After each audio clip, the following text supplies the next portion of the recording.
Hello everyone, welcome back to Learn Accounting. Today we are solving 2025 May June paper 12, paper 112.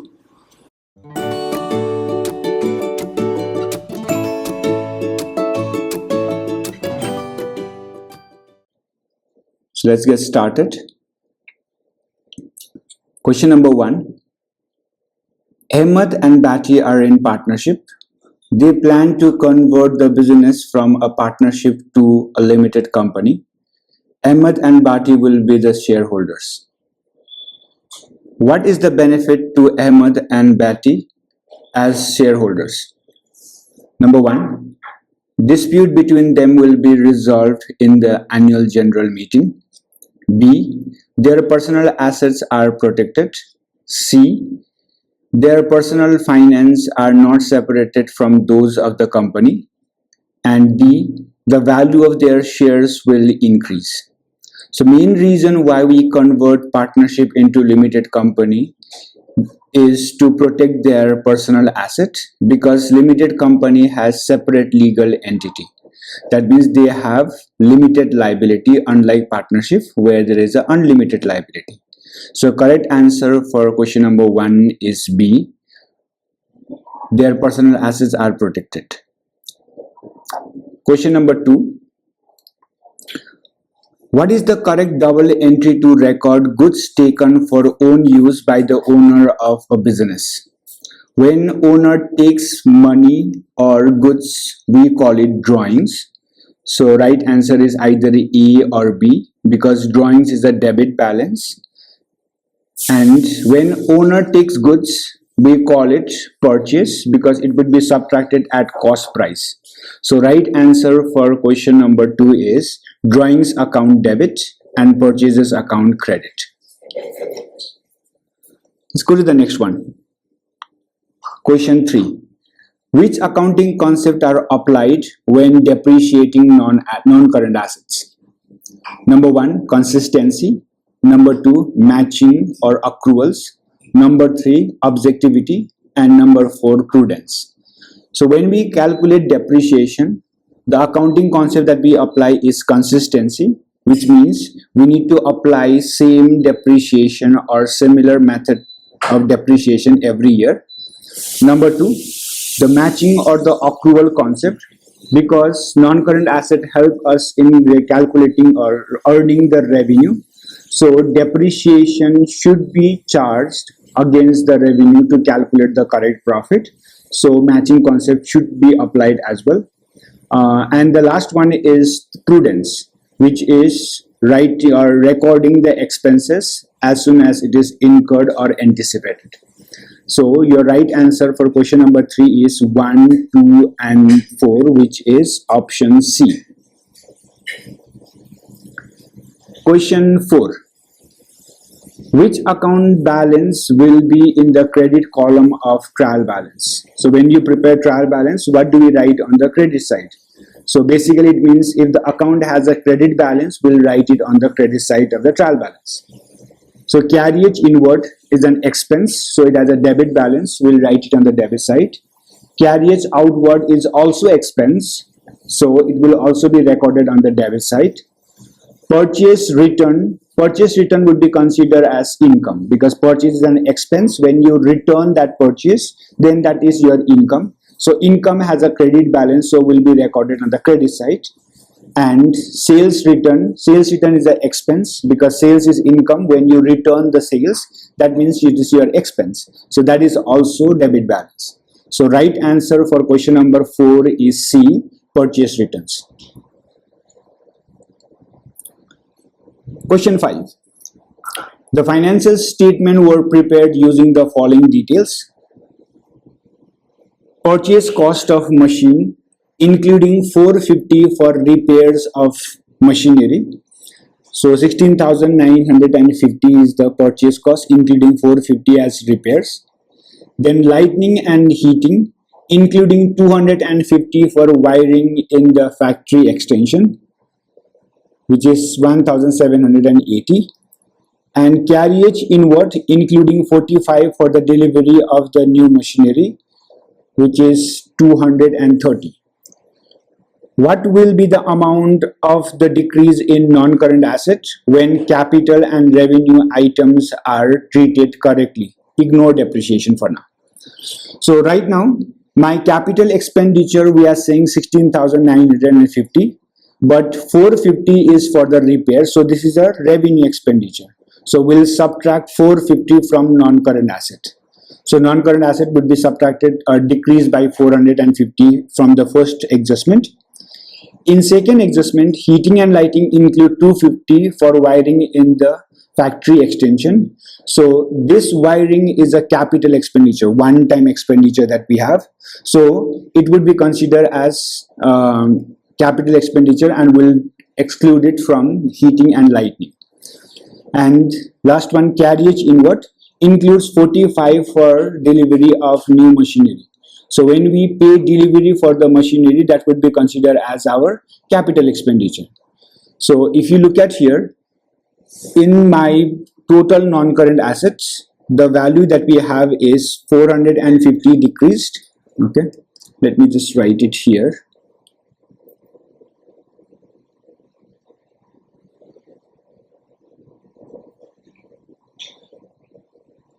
So because we need to find out how much value in non-current asset will be decreased.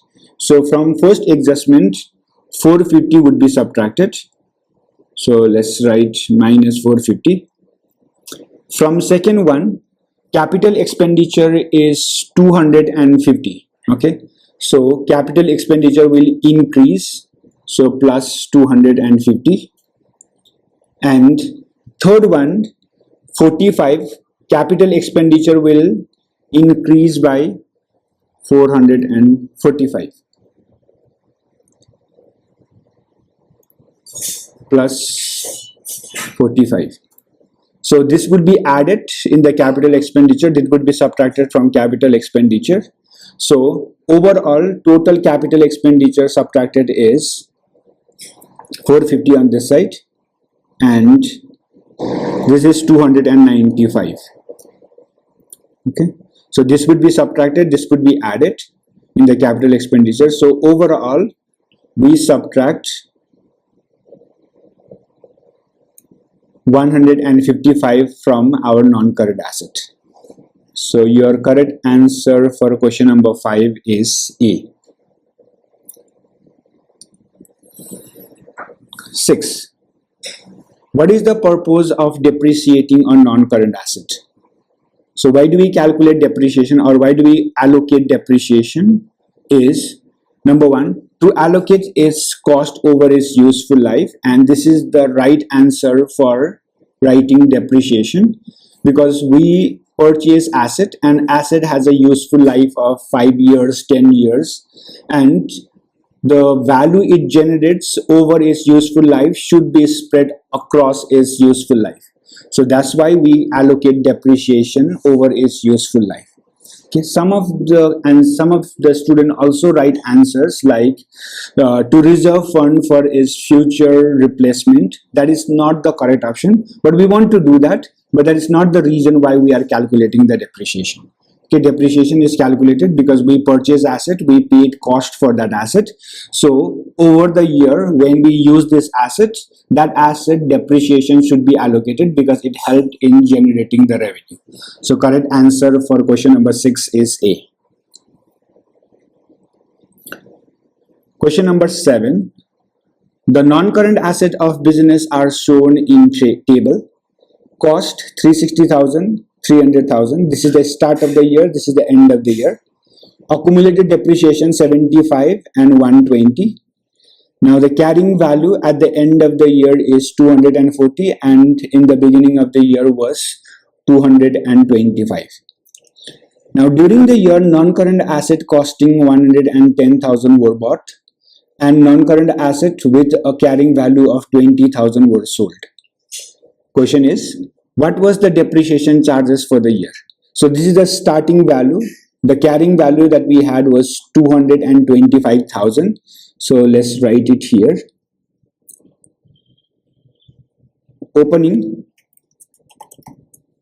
balance that we had was 225,000 we have, And then from there we sold asset, so we call it disposal, and disposal is 20,000, so minus 20,000. Okay, now after disposing this assets, in our hand we have 205,000 here, and then we purchase another asset which is worth 110,000. So this is your addition of 110,000 that we have on our non-current assets. So we should have at the end of the year 315,000 worth. Okay, but what we can see is at the end of the year we only have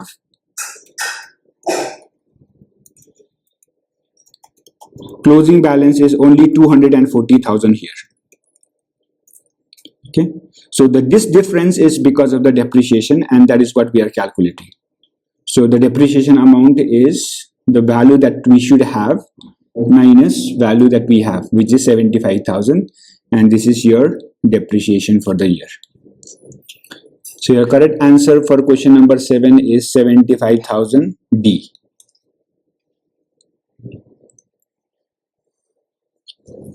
Question 8. After the profit for the year was calculated, the following errors were discovered. Discount allowed 550 was recorded as discount received. Then rental income 3,500 was recorded as expense, and wages 4,500 were recorded as 5,400. What will be the effect on the profit for the year after correcting these errors? Very simple. Let's look at these numbers here. So let's write down this income, and this is expense, and then this is profit. Now first one, it says there's a discount allowed of 550 but recorded as discount received. So discount received is my income, so income will decrease by 550 and expense will increase by 550. Okay, overall the profit will decrease by 1,100. Okay, because income is decreasing, at the same time profit is expense is increasing, so overall profit will decrease by 1,100. Second one, rental income of 3,500 was recorded as expense. So in this case, now the expense will decrease by 3,500 and income will increase by 3,500.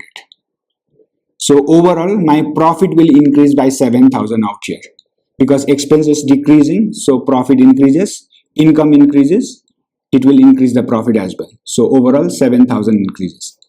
And then the last one is the wages of 4,500 were recorded as 5,400. So here we overstated the expenses by 900. If we correct this one, then my expense will decrease by 900. If expense decreases, my profit increases by 900. Okay. So these are the effect that we have on the profit. So let's see what is the overall effect we have. Okay. We can see that overall effect is 6,800 will increase in profit. So the correct answer for question number 8 is D, increase by 6,800. And question number 9. A business's suspense account appear as follows. Opening balance 100. Then on the debit side, discount allowed 150. And on the credit side, sales 50. Which statements are correct? Number 1, the total debits had been $100 less than total credit in the trial balance. So the debit side is less than the credit side. That means the difference will come on the debit side. That means if we write that difference as suspense account, then the suspense account should have an opening balance on the debit side. But here the opening balance is on the credit side. That means this statement is incorrect. Number 2, a sales account has been overcast by 50. Okay, sales is normally a credit balance. So if it is overcast, we need to subtract this one. Okay, and here this is what we are doing exactly. Okay, we wrote sales on the credit side here. It means the journal entry that we made is sales account debit and suspense account credit. So this is the suspense account. It is credited by sales 50. So this is the correct entry. And then the third one, discount allowed account was overcast by 150. So discount allowed is a debit balance, and when we decrease this, it should go on the credit side. Okay, so here the entry we made was suspense account debit and discount allowed credit. Okay, so in the suspense account we wrote discount allowed on the credit side, the debit side. It means discount allowed is credited. So this entry is also correct because we rectified that and we wrote discount on the debit side of suspense account, so that in discount account we write 150 on the credit side to decrease that overstated amount. So right answer for question number 9 is 2 and 3, option C. And then the final question, question number 10. Why does a business prepare a bank reconciliation statement? Okay, a bank reconciliation statement is prepared when the cash book balance and the bank statement balance does not match. Okay, to find out these differences, we prepare bank reconciliation statement. It has 2 stages, we know that. First, we update the cash book from the statement, bank statement. The entry which was recorded in bank statement but not in the cash book, will update that. And the entry that was recorded only in the cash book but not in the bank statement, we prepare a bank reconciliation statement. Okay, the main reason is that to explain why those 2 balances are different in the cash book and in the bank statement. So the correct answer for question number D is to explain the difference between the cash book balance and the bank statement balance, option B. Question number 11. A debit balance of 2,600 was shown for the bank in the cash book of a business at the end of the month. The bank statement included bank charges of 1,200 and interest received of 500, both of which had not been entered in the cash book. The bank column of the cash book had been overcast by 200, and the cash book included a payment of 800 which had not yet appeared on the bank statement. Question is, what was the credit balance shown on the bank statement at the end of the month? So here they give us the debit balance in cash book, that means the positive balance, and here they're asking us what is the credit balance in bank statement. So bank statement credit balance means also the positive balance. So in basic they are asking you the balance we have in the cash book is this. After all this adjustment, what will be the balance in the bank statement? Very simple. So we'll start with bank amount here. Let's write this as my opening balance or cash book balance, that is 2,600. Now first one, it says the bank statement include bank charges of 1,200. Now if I want to find out bank balance as per the bank statement, then this charges needs to be taken into consideration, and this charges is 1,200, so we'll simply subtract this. Okay, bank charges 1,200, and then it says and we received interest of 500, so that also needs to be included. So interest received of 500. Then it says the bank column of the cash book had been overcast by 200. So this amount that we have in the cash, this is overcast by 200. So we need to subtract this. Overcast of 200. So let's subtract that. And then finally, it says the cash book include a payment of 800 which had not yet presented on the bank statement. So when I wrote this 2600, I subtracted 800 against the payment. Okay, but this payment has not yet appeared in the bank statement. That means when we calculate the bank says that 800 is not deducted yet from your account. So we'll add back, okay, 800. We will say not yet presented. Okay, so if I do add and subtract all of this from the opening balance, the balance that we have is 2500, and this is as per bank statement.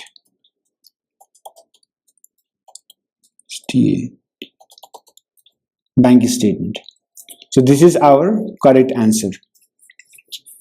For 11, question answer is 2500 C. 12. Why is a sales ledger control account used?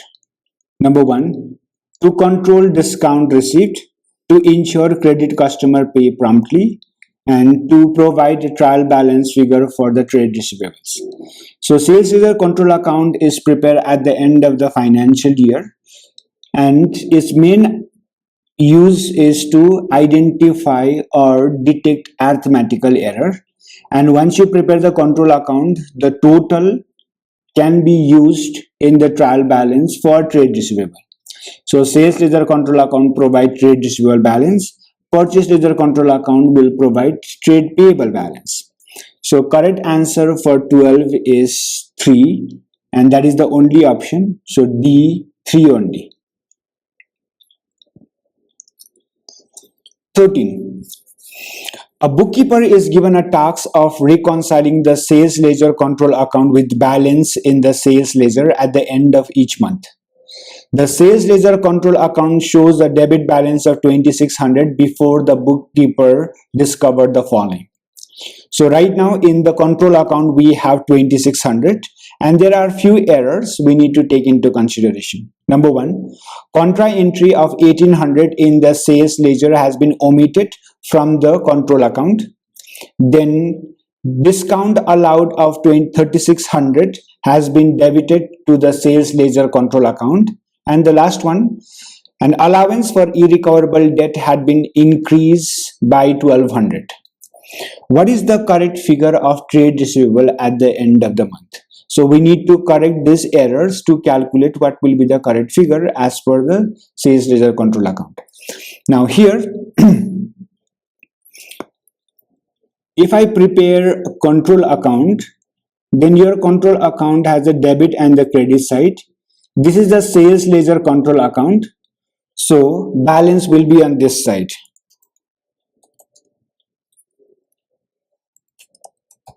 And that amount is 26,000.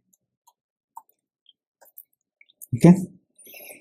Then the first adjustment says a contra entry of 1800 in the sales ledger control account as in the sales ledger had been omitted from the control account.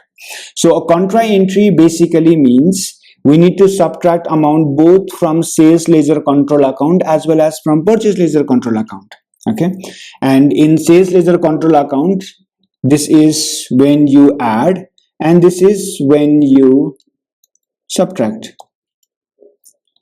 Okay, so debit side is when you're adding the balance and credit side is subtracting the balance, because this is your trade receivable in simple words. So control account has a 1800 which is omitted from the books, and that is a contra entry, and contra entry will be written on the credit side because this is the amount that we adjusted against our trade payable. Okay, for example, there is a customer called A. He is your trade receivable and same customer is your trade payable as well. So you owe him, let's say 2000, and then he owe you 1800. Now in this process, if you want to settle this transaction, first I need to pay him 2000 and then collect from him 1800. Now instead of doing that, I can simply pay him 200 from here. Okay, and 1800 will be deducted from both trade receivable and trade payable. Okay, so minus 1800. Now I'll say I have zero amount to receive, and then from here minus 1800, and I say now I have only 200 to pay, so I'll pay 200. So this entry that we just made is called contra entry, okay, which is subtracted both from trade receivable and trade payable account. So that's why we are subtracting from the control account that amount. Next, discount allowed of 36 has been debited in sales ledger control account. So discount allowed will decrease your trade receivable balance, so we should write it on the credit side. But instead of writing it on the credit side, I wrote it on the debit side out here, and that entry was somewhere before this total was made. Okay, and now if I write that amount 3600 here, this will only cancel out the previous incorrect entry that we made on the debit side. Okay, so I need to add another 3600 to actually subtract discount allowed from my trade receivables. Okay, first 3600 will cancel out the incorrect entry, and second 3600 will be recorded as discount allowed on the credit side. Okay, and then the last one is, then allowance for irrecoverable debts had been increased by 1200. Remember, the allowance for irrecoverable debt will not be recorded in the control account at all. This will be recorded when we prepare statement of financial position to show how much is my trade receivable balance. Okay, or the difference, which is last year irrecoverable debt and this year irrecoverable debt, will be recorded in statement of profit and loss account, but not in the control account. Okay, so let's calculate the total on the credit side here. Credit side is 9000 and the debit side is still 26,000. So difference out here is the balance, or the correct balance we should have in the control account, and 26 minus 9000 will give you 17,000. Okay, and this is our correct answer for question number 13, 17,000 B. Let's go to 14. A business paid 5,750 during its trading year for advertising. This amount includes 500 in respect for the next financial year. So 500 is a prepaid amount for next year. So what is the treatment of this 500? That's what they're asking you. Okay, so this is a prepaid. Prepaid expense is your asset, so we need to write it under our asset. And then advertisement expense, which is 5,750. From there we need to subtract 500 because this is not this year's expense. So as per the accrual basis or matching concept, we need to subtract prepayment expenses. Okay, so now if I look at here in the profit for the year, expense is decreasing, so profit will increase. Either the answer is C or D. Okay, and this 500 which we excluded from expense will be returned as your asset, so your asset will increase. So net current asset will increase by 500. So your correct answer is for 14, increase in the profit because expense is decreasing, and increase in the net current asset because prepaid is increasing. Okay, prepaid expense means asset. So 14D. 15.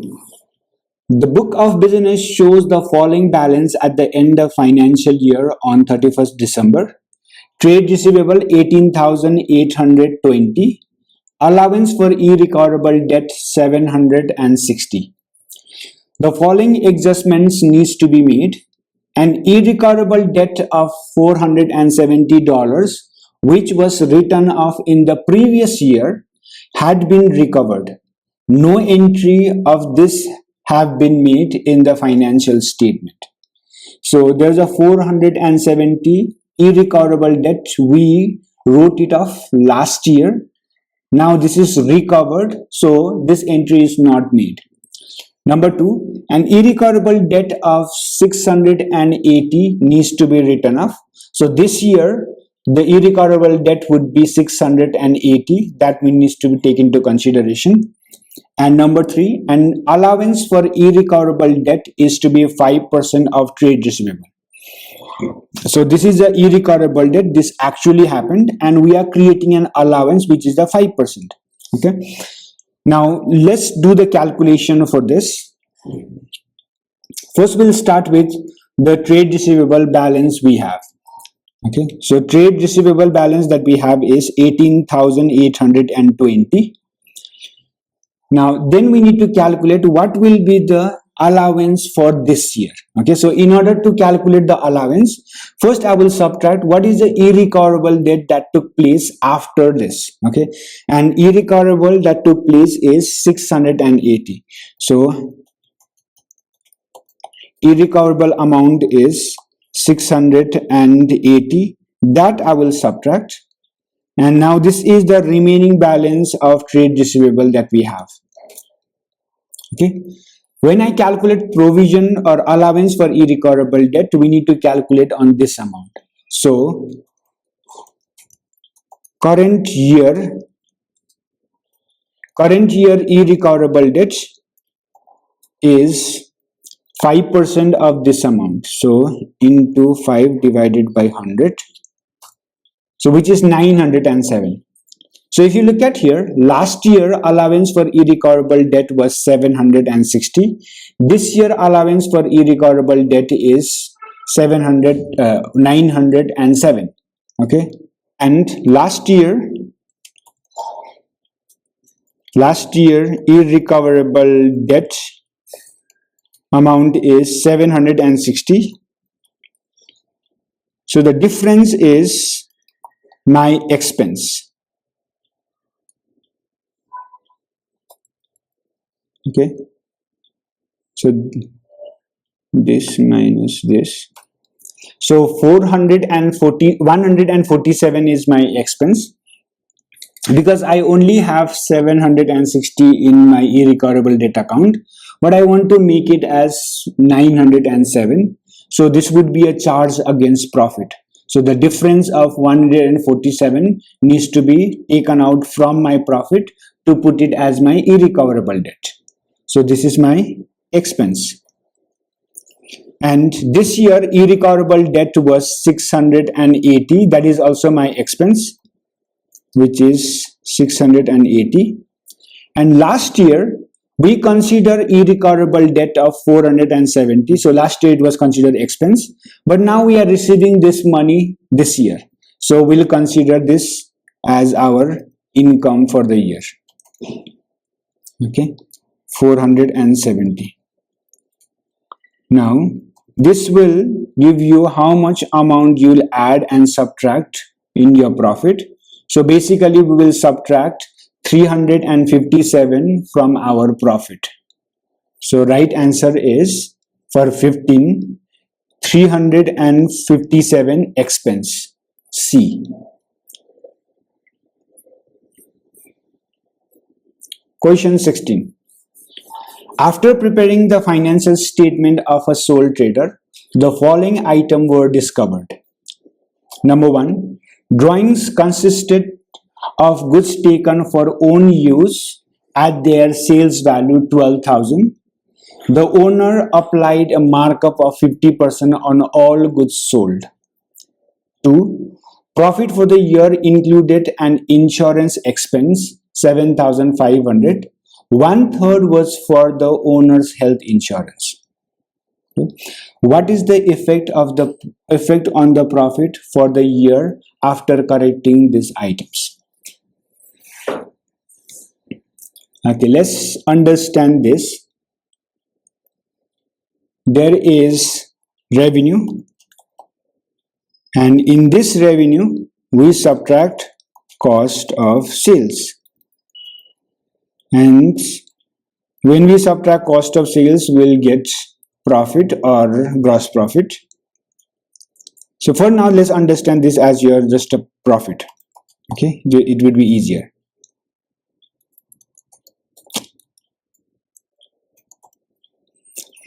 Now, question is, if my cost of sales increases or decreases, or revenue increases or decreases, this will directly impact my profit.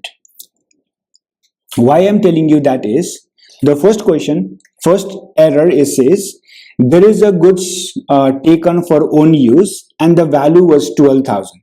So while calculating your cost of sales, we include the drawings of goods. Okay, cost of sales is basically opening inventory. Okay, and then we have purchases. Now in this purchases, we'll subtract less drawings. If we withdrew goods from the business, then we will subtract it from the purchase. Okay, the problem out here is that we subtracted 12,000, which is the sales value. Okay, and we should have been subtracting it at cost. So here in drawings we wrote 12,000 and then we subtracted that, but it should have been at cost. Let's try to understand with the help of a number. Okay, let's say company has a purchase of 80,000 and then they subtracted drawings as 12,000. Now their cost of sales is 80,000 minus 12,000. Okay, I'm not taking into consideration opening inventory and closing inventory for the ease of calculation. So I'm saying my cost of sales is 68,000, and right now let's assume our revenue is 100,000. So I calculate my profit as revenue minus cost of sales, and which is 32,000. But what I'm saying is, we should not include drawings at sales value. We should include it at cost. Okay, and how do I know this is included in the selling price? Because it's mentioned that sales value is 12,000 and the profit he includes is 50% markup on all goods he sells. Okay, so here let's calculate how much profit included here and what will be the cost. Okay, so they give us sales of 12,000 and they give us the markup of 50%, but we have a sale, so we cannot use this 50% to calculate profit out here. We need to convert this markup into margin. So if you convert markup into margin would look like 50% means 50 divided by 100. So this is 50 divided by 100 plus 50. Okay, now this is how you calculate margin percentage from markup to margin. So let's calculate the profit included in this sales. So the profit included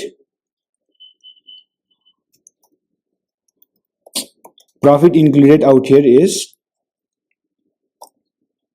this into this. Oh, sorry, I am not been able to do that. Into 50 divided by 150. Okay, 100 plus 50 is 150. So 4,000. Profit included out here is 4,000, and I'm saying that it should have been included at cost. So the cost out here is 8,000. 12,000 minus 4,000. Okay, now let's see what will happen if we include it at cost. So revenue is still 100,000. Okay, and purchase is still 80,000, but now the drawings will be recorded as 8,000 and not 12,000 because that is the cost of the drawings, and this will increase my cost of sales, which is 72,000. Okay, and now if I calculate the profit, sales minus cost of sales, revenue minus cost of sales, which will give you 28,000. You see that? Now profit will decrease, and if I calculate the difference out here by 4,000, I guess. Yeah, profit will decrease by 4,000 because we included this profit amount also here in the cost of sales and subtracted from the cost of sales. So now if I remove that one, then my cost of sales will increase and this will lead to decrease in the profit.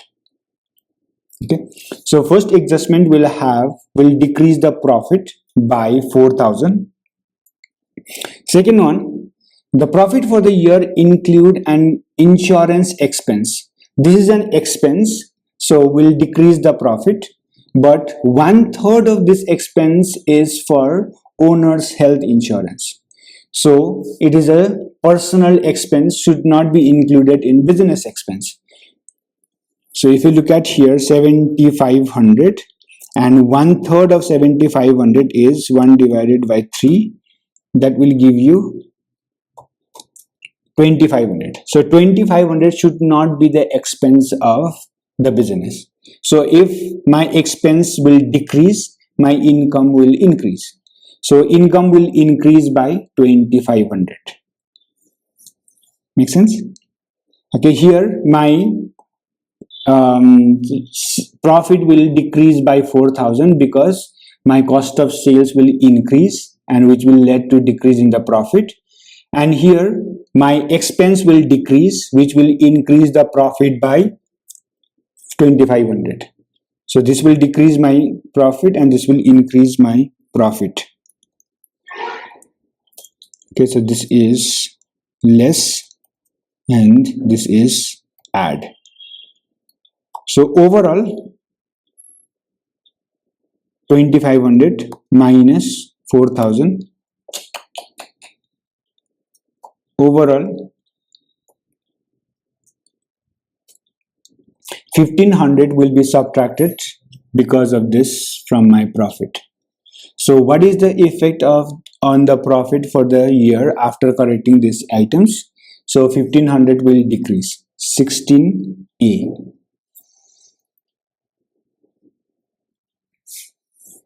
17. L and M are in partnership. Which item should appear in partnership appropriation account? So when we prepare the appropriation account, what do we write?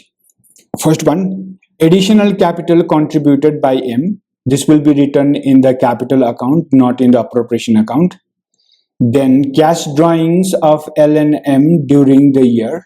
This will be directly recorded in the current account of a partner. And number C, salary due to L.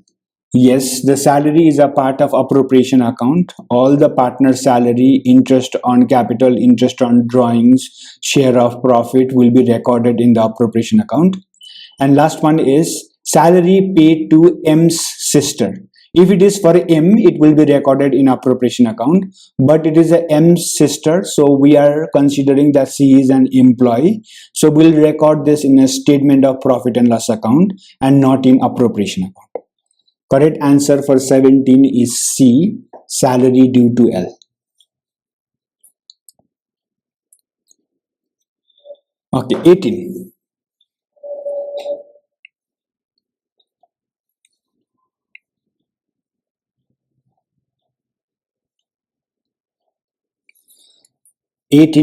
Valeria and Paul are in partnership, sharing profit and losses in the ratio 5:3 respectively. The partnership profit for the year was 250,000. The appropriation account of the partnership for the years include the following information. Total interest on partners' drawings 12,000. Total interest on partners' capital contribution 18,000. So what was Paul's share of residual profit? Simple. We'll prepare an appropriation account extract. So this is your profit for the year, and profit for the year is 250,000 given in the question. Okay, here. Then in appropriation account, first thing that we do is we'll add interest on drawings. Interest on drawings, total the asset is 12,000, so we'll add 12,000 here. And now this is the total profit that we have after the adjustment. Okay, 262,000. Now this amount will be distributed among the partners. So first thing that we subtracted out here is less interest on capital. Okay, interest on capital total 18,000 was subtracted. So in normal case, we will calculate how much is for each partner, but here total amount is already given to us, so we'll just write that amount. So after this is the available amount. Okay, this is the amount that is available for us to give it to the partners as residual profit. And for Paul, the profit sharing ratio is 5:3. So this is 3 out of 8. So for Paul, 244,000 into 3 out of 8. So addition of this is ratio is 8. So let's calculate that amount. Into 3 by 8. And that is 91,500 is Paul.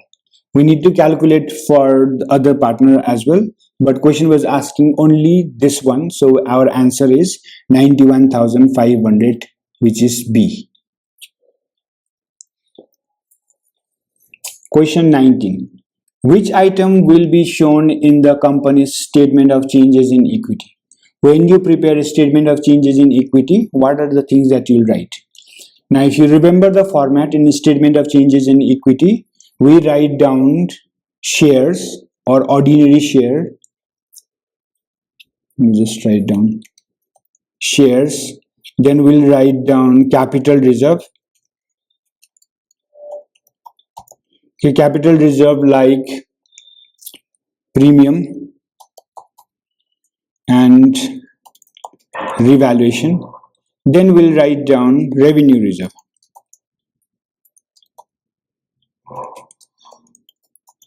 Okay, and revenue reserve like general reserve and retained earnings.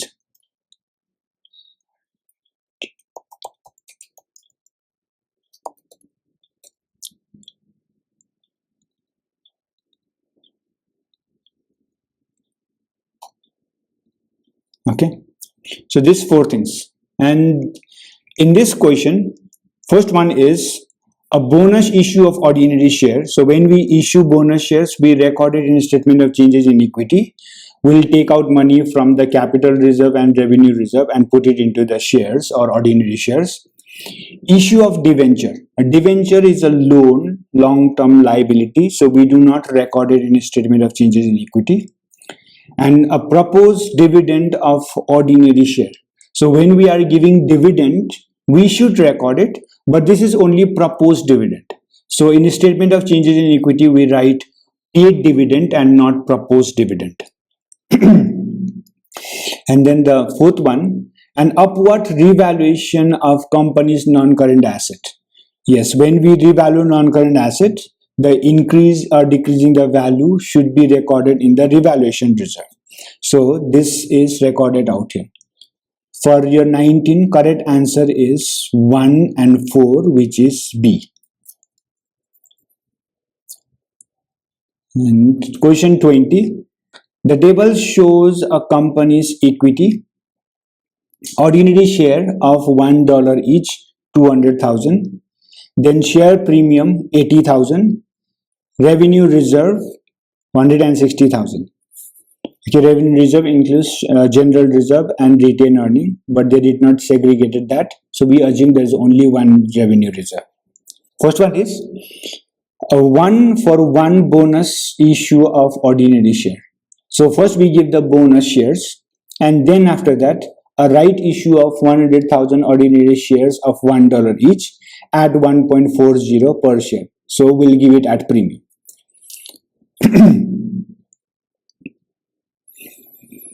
So calculation is very simple for this. First one, we have shares, and then we have premium, and then we have reserve or revenue reserve. Okay, so this is 200,000, then the premium is 80,000, and the general reserve is, or revenue reserve is 660,000. Okay, now before we make that, it also mentioned that the company wished to maintain the reserve in most flexible form. First one, we give bonus shares. Okay, when we issue bonus shares, we need to find out how many shares we are giving. So here 1-for-1 shares. So if you look at here, we have total altogether 200,000 shares, because each share value is $1. So if I divide 200 by 1, I'll still get 200,000. So we are giving them 1-for-1 share. That means additional 200,000 shares. And when we issue bonus shares, we'll always issue them at the face value, okay, which is $1. So 200,000 bonus shares we give them, and at a price of $1 each. So that means total amount we required is 200,000. Okay, bonus shares we are giving 200,000 total. Now we need to take this money out from the reserves that we have. First we will use the capital reserve, which is the premium. So 80,000 from here, but this is not enough. So we need 120,000 more that will be used from the revenue reserve. Okay, so we are transferring the reserve into capital. We give them bonus shares. This is given at free of cost. So we transfer the fund from the reserve to shares. And then we issue right shares.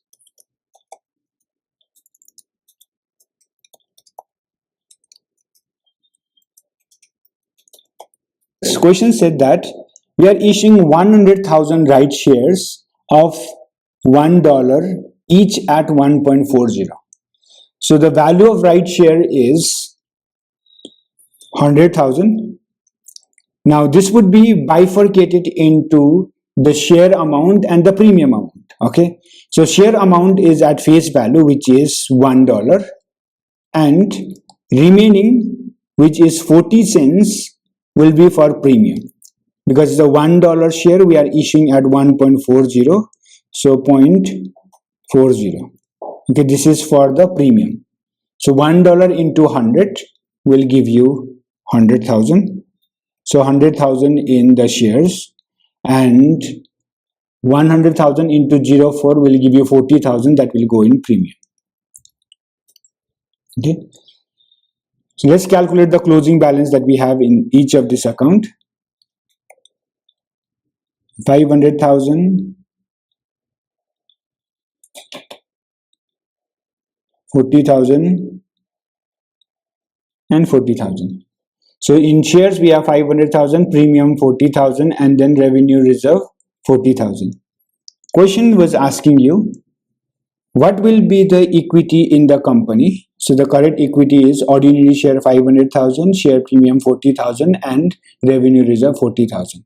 Correct answer is A for question 20. Question number 21. A company had falling balances at 31st December. Inventory, then trade receivables, allowance for irrecoverable debts, bank overdraft, and cash in hand. So current ratio is 2.5:1. What was the value of trade payable at 31st December? So how do we calculate the current ratio? Formula is current assets divided by current liability. And on 31st December, these are the list of current assets and liabilities we have. But in this list, trade payable is missing. So if we find out that missing figure, that is our trade payable amount. Now let's start with that. So my current assets divided by current liability will give you equals to 2.5:1 or divided by 1. So let's look at what are the current assets we have. We have inventory. So inventory out here. Okay. Let's just directly write down the value. 31,000 inventory plus trade receivable 88,000, but there is an allowance for irrecoverable debt. Now, when we write trade receivable balance in a statement of financial position, we write trade receivable minus allowance for irrecoverable debt. So on 31st December, our balance will be 86,000. Okay, trade receivable 88,000 minus 2,000. And then bank overdraft is a liability, and cash in hand, which is also our asset, plus 5,000. Okay. Let's divide this with the liabilities, which the bank overdraft 9,000, and trade payable, which is the missing figure. So we'll just write down trade payable for now, and this is equals to 2.5:1. Okay, let's add all of this. So all of this is 122,000, and this is 9,000 plus trade payable.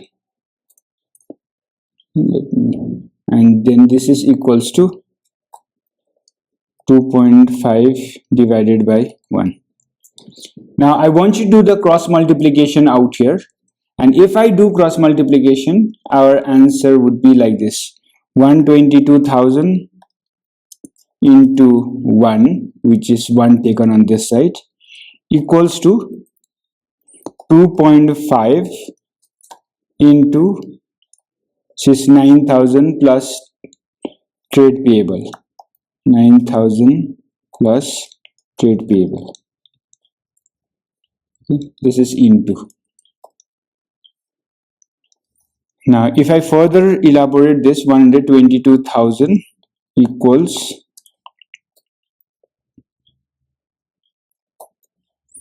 so 2.5 into 9, so 2.5 into 9,000, that is 22,000, and then plus we'll have 2.5 into trade payable. Okay, this is not taking equals to. Let me just write down trade payable. Okay, and now let's take this on the other side. So 122,000 minus 22,500 equals 2.5 into TP, trade payable. Okay, I can do one more step out here. So I subtract this one first. 122,000 minus 22,500, which will give you, wait, I have it here. So 99,500 equals to 2.5 into trade payable. So what I can do is I can take this 2.5 also on the other side. So this is a multiplication. When I take it on the other side, it becomes division. So 2.5 divided by 2.5 equals to trade payable. So 99,500 divided by 2.5 is 39,800, and that is the amount of trade payable. Okay, so The correct answer for 21 is 39,800B. 22. The table shows year-end information for a company, statement of profit or loss, and statement of financial position. Profit for the year 55,200, then finance cost 12,000, total assets 350,000, and total current liability is 70,000. What is the return on capital employed? So we need to calculate that. In order to calculate return on capital employed, the formula is profit from operation, or we can also say profit before tax and interest, divided by capital employed into 100. And it will give you a percentage. So profit from operation is profit before interest and tax, and capital employed is equity plus non-current liability.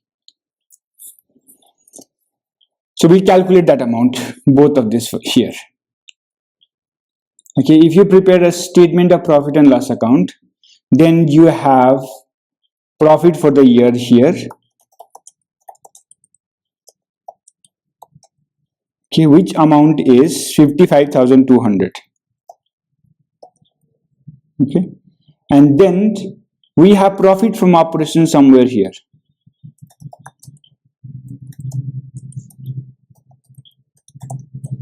And profit from operation for now we don't know, but from this amount we subtracted interest and tax. So tax information is not given in the question, but the finance cost is given. So we subtracted less finance cost, which is basically interest.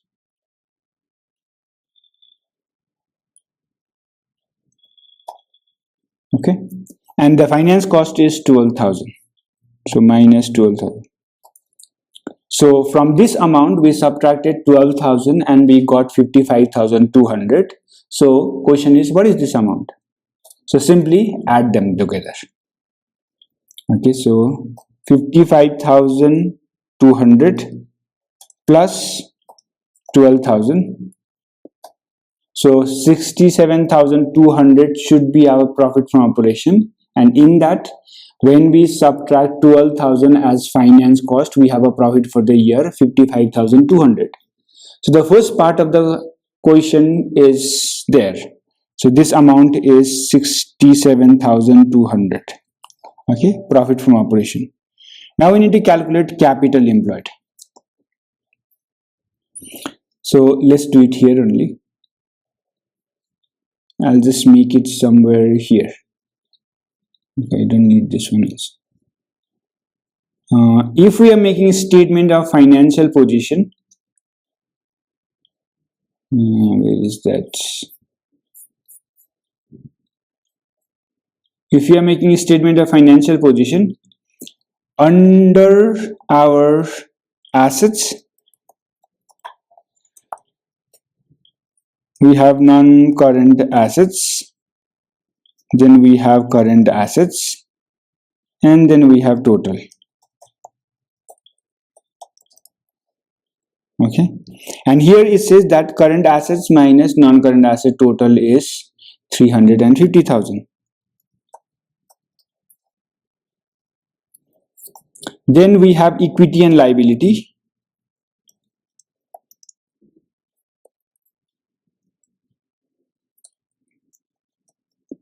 Equity we don't know for now. Okay, and under liability we have non-current liability, that also we don't know, and then we have current liability, and that current liability amount is 70,000. Okay, and when I add all of this, the total should be same.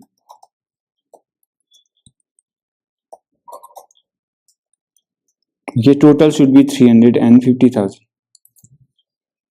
Okay. So that means equity and non-current liability is when I subtract 70,000 from this 350,000 is the amount, total amount. Okay, equity and liability total, this amount is 350,000 minus 70,000. Okay, that is 280,000.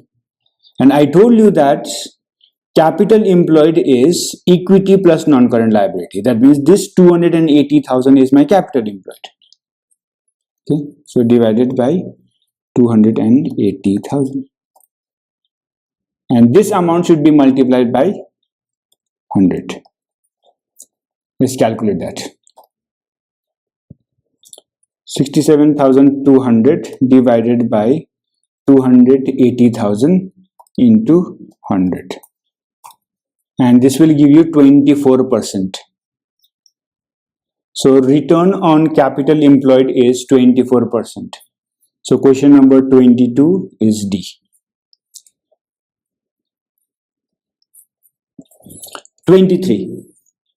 A restaurant owner paid the following: cost of food ingredients, maintenance of cooking appliances, wages to the chef, and wages to the restaurant manager. Which costs are indirect cost? So indirect costs are those costs which are indirectly helping us in production process. Okay. So number one, food ingredients. These are the direct cost. Without buying ingredients, I cannot make food. So this is my direct cost. But the maintenance of cooking appliances is indirect cost. They are not directly helping in production, but indirectly helping. And then the wages for the chef is also direct cost. Without paying wages to the chef, I cannot make food. So these are direct cost. And the fourth one, wages to the restaurant manager, is an indirect cost because manager does not help in making food. Okay, he is indirectly assisting it. So these are indirect cost.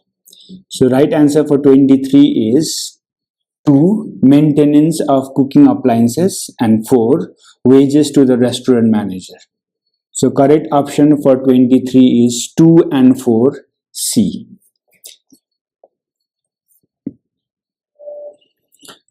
Question 24. The total cost for each of 2 months had been recorded. Variable cost per unit remained constant. The total cost increased by 1,000 in July. Okay, variable cost of 1 unit is same, but the total fixed cost is increasing. And here they mention that in June we are making 8,000 unit, in July 10,000 unit. Total cost, which is including fixed cost and variable cost, is paid 76,000 in June and 86,000 in July. So what is the total of the fixed cost in July? So we need to know how much is my total fixed cost in July. And this question is easy to solve if we know the process. So if you look at here, output, I will not do this. Unit that we produce is 8,000, and in July we produced 10,000. Now the difference out here is 2,000 extra I produce, which is this minus this. Okay, so this is your difference. And similarly, cost, which is the total cost, I paid is 76,000. Okay, and then this is 86,000. Okay, the difference that I paid out here is 86,000 minus 76,000, which is 10,000. So to produce 2,000 extra unit, I paid 10,000 extra. Okay, but one condition that they have mentioned is the fixed cost is increasing in July. So this extra cost that I'm paying also includes this 1000 of fixed cost, which was increasing compared to last month. Okay, so if I remove this 1000, then the remaining amount is 9000.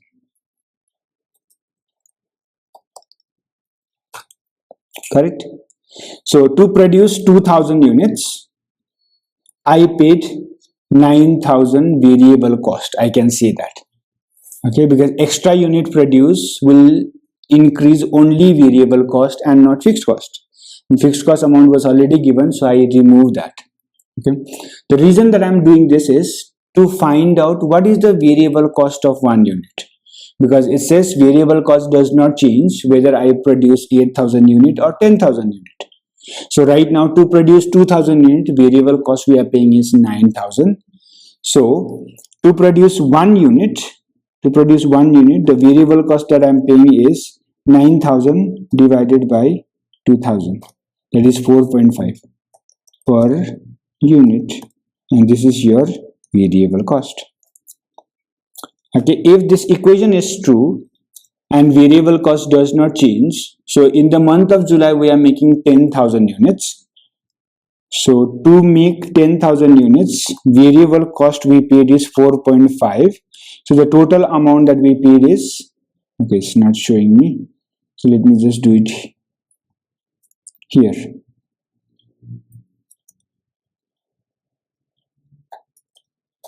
And 45,000, this is your total variable cost.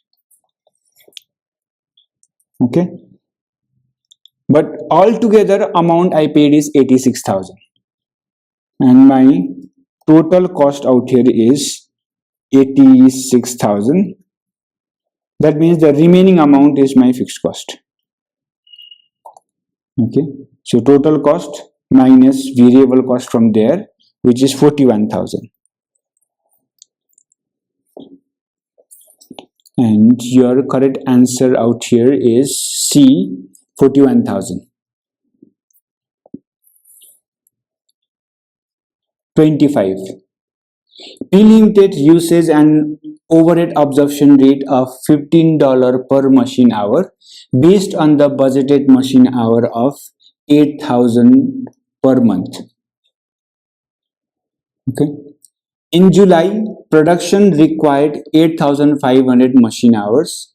The under absorption of overhead amounted to 16,500. What was the actual overhead in month of July? So under absorption is basically when we compare the actual overhead with our budgeted overhead, and if our budgeted overhead is less than the actual overhead, we call it under absorption.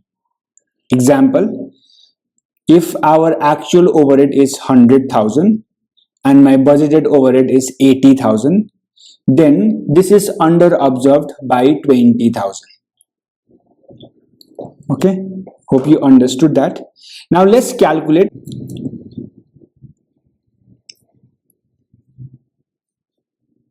So budgeted overhead, they said that for 1 hour, per hour we will pay $15 per machine hour. Okay, so for 8,500 machine hours, when we actually produce product in July, we required 8,500 hours. So for 8,500 hours, how much is my cost? Okay, how much? We can calculate this easily, which is 8,500 into 15, and that is 227,000. And this is your budgeted overhead. Okay. And then we compare this with the actual, and this information we don't know. But when I compare this one, there is under absorption. And I told you that under absorption is my budget is less than the actual. Okay, so that means this actual amount most probably be more than my budget expense. And how much more? They said it is exceeding by 16,500. Okay, that means in order to calculate the actual, if I simply add this 2, I can find out my actual expense, the actual budget. What I'm saying, actual overhead plus this. So if the actual overhead is 44,000 and the budgeted overhead as 127,500, then in that case under absorption incurs by 16,500. So your correct answer for question number 25 is D, 144,000. 26. Which statement describes the purpose of overhead allocation? If you remember this whole chapter, the first thing that we did was divide the overhead using the basis of apportionment, and we apportion the cost in both production department as well as in service departments. Okay, but later we also do reapportionment of service department cost to the production department. Okay, so the reason why we are doing is so that we can pass on this cost overheads to the product. Okay, and product will be made only in production department. So the main reason why we are allocating the overhead is assignment of specific cost to production department. Okay, so that this cost can be transferred to the product. 27. A manufacturing business provides the following budgeted annual information. Direct wages $12 per hour, 600,000. Fixed overhead 160,000. Fixed overhead are observed on the basis of direct labor hour. Okay. A job required a direct material costing 480 and needs 30 labor hours. The business wishes to make a profit margin of 25% for this job. What is the price to be quoted for this job? So, in this question, they have given us how much I'm charging for the labor. Okay, so labor per hour, direct labor, we are charging per hour 12. Okay, so total direct labor is 600,000. One more zero. Okay. Question is how many labor hours are there? Okay, if we are paying $12 for 1 hour and total amount we paid is 600,000, that means total labor hour is 600,000 divided by 12, and we have 50,000 labor hour. Okay. Now total overhead we paid is 160,000, and I'm doing this because the next part of the information says fixed overhead are observed on the basis of direct labor hour.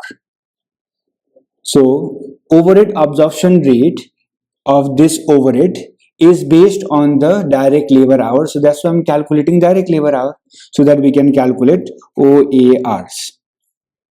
Okay, so OAR is fixed overhead, which is 160,000 divided by the total labor hour, which is 50,000 here.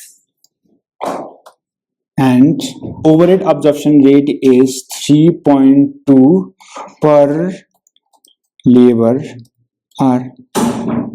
Okay. Now this would be helpful when I calculate the cost out here. So let's calculate the cost. We have direct material cost given in the question $480. Then we need direct labor, and direct labor they said they require 30 direct labor out here, and then each hour of labor requires $12. Okay, direct wages, so $12. So 30 into 12, 360,000. Now we need to calculate overhead. Overhead is, we require 30 labor hours, so overhead is also charged for those 30 hours. Okay, 30 hours, and the overhead per hour we are paying is $3.2. So 30 into 3.2, which is 96. Now this will give you total cost.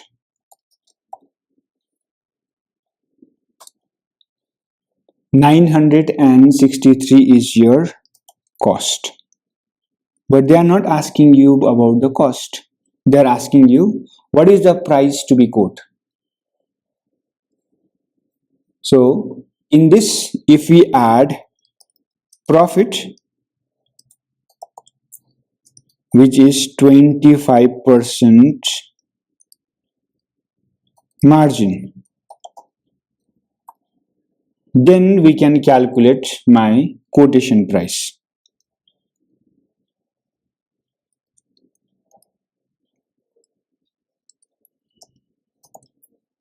Okay, but the problem is margin cannot be utilized to calculate profit amount in the cost, so we need to convert margin into markup.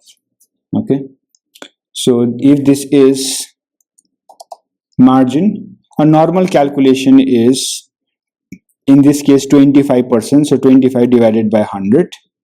Now if I convert this margin into markup, then this is 25, which is margin, divided by 100 minus 25. If I write this in formula, I'll just write it for the conversion. Margin divided by 100 minus margin. Okay. Now this is the profit percentage that I can use to calculate profit included out here. Okay, so let's do that. 936 is the cost into profit percentage is 25 divided by 100 minus 25 is 75. So 75. And profit here is 312. Let's add profit and cost. This plus this, and this is our price to be quoted. Okay, 1248. Your correct answer for 27 is B.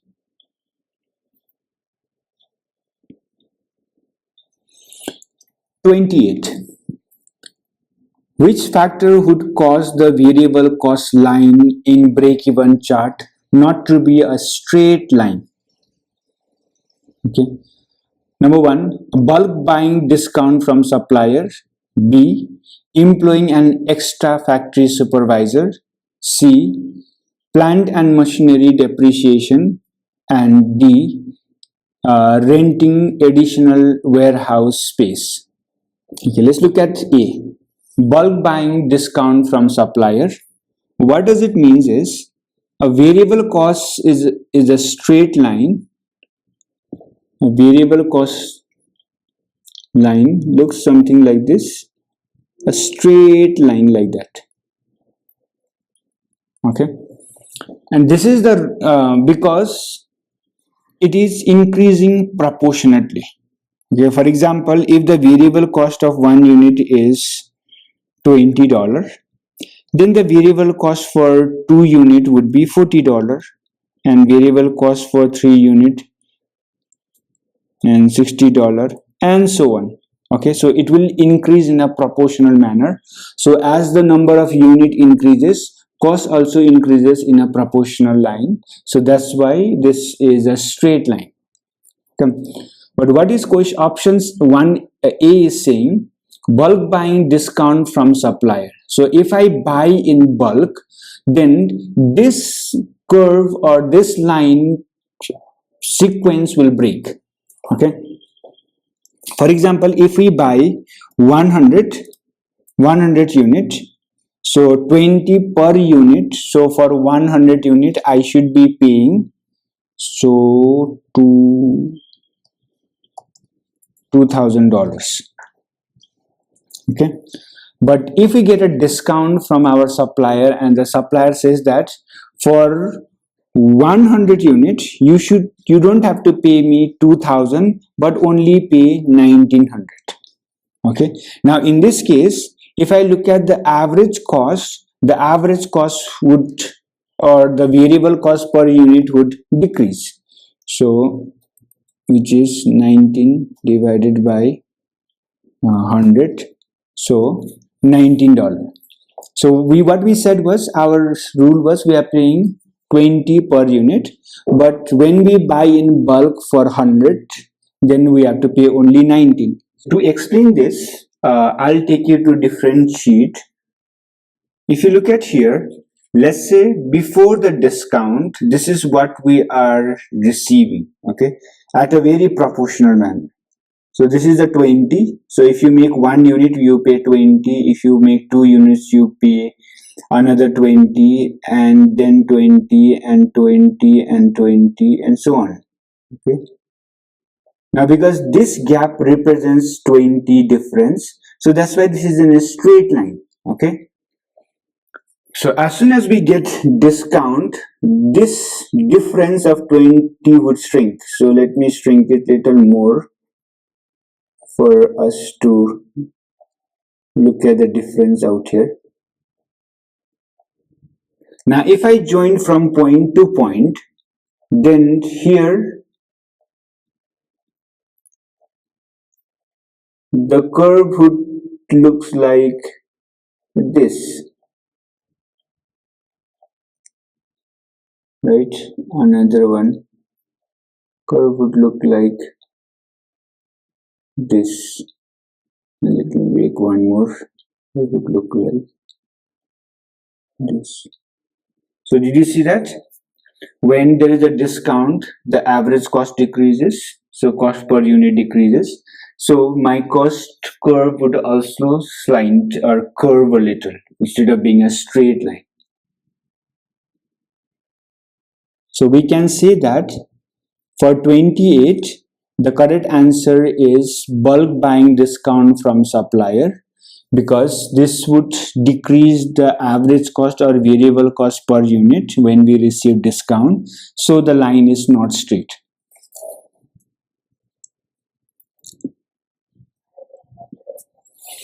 $29. The following information is available for a business. Budgeted fixed cost per month 2,000, target profit per month, then budgeted variable cost per unit and selling price per unit. Fixed costs are expected to increase by 500 per month and variable costs are expected to increase by $5 per unit. Which value of revenue will require to achieve the target profit? So target profit formula is very simple. It is exactly like break-even point formula, whereas break-even point formula is fixed cost divided by contribution per unit. But here, along with the fixed cost, we will also include target profit. Okay, we also consider as desired profit, but I'll just write down here target profit.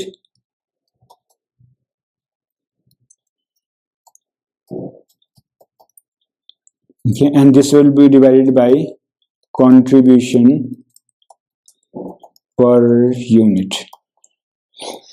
Now this will not give you the revenue, but it will give you how many units we should sell in order to reach this much of profit. And if you simply divide that output or the sales unit with the selling price, we'll get our targeted revenue here. Okay. Now in this question, fixed cost is given 20, but say 2,000. In this question, fixed cost per unit is 2,000, but it's expected to increase by 500. So let's look at the new figure of fixed cost, which is 2,500 is my fixed cost, plus target profit is 3,000, so 3,000, and let's divide that with the contribution per unit. Contribution per unit is selling price minus variable cost. Selling price in this question is 40 and the variable cost per unit is 15, but it says that the variable costs are expected to increase by $5 per unit. So now the new variable cost would be 20 per unit. Okay, this is your fixed cost plus profit or target profit, and this is your selling price minus variable cost to find out the contribution.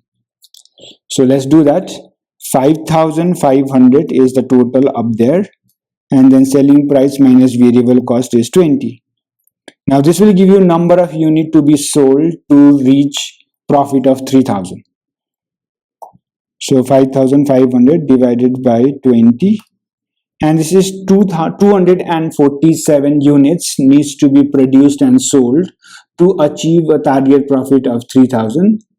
But we need to calculate this in terms of revenue, and each unit is sold for 40, so we'll multiply this with 40. Okay. So output into revenue, and that is 11,000. So your correct answer for 29 is D, 11,000. 30. What are the assumptions of cost volume profit analysis? Number 1, fixed cost per unit is constant. Number 2, selling price per unit is constant. Number 3, sales volume is constant. And number 4, variable cost per unit is constant. Cost volume profit analysis examines how changes in the sales volume or cost affects the profit of the business. Okay, so here when you change the volume, then the cost or fixed cost per unit will change. Okay, for example,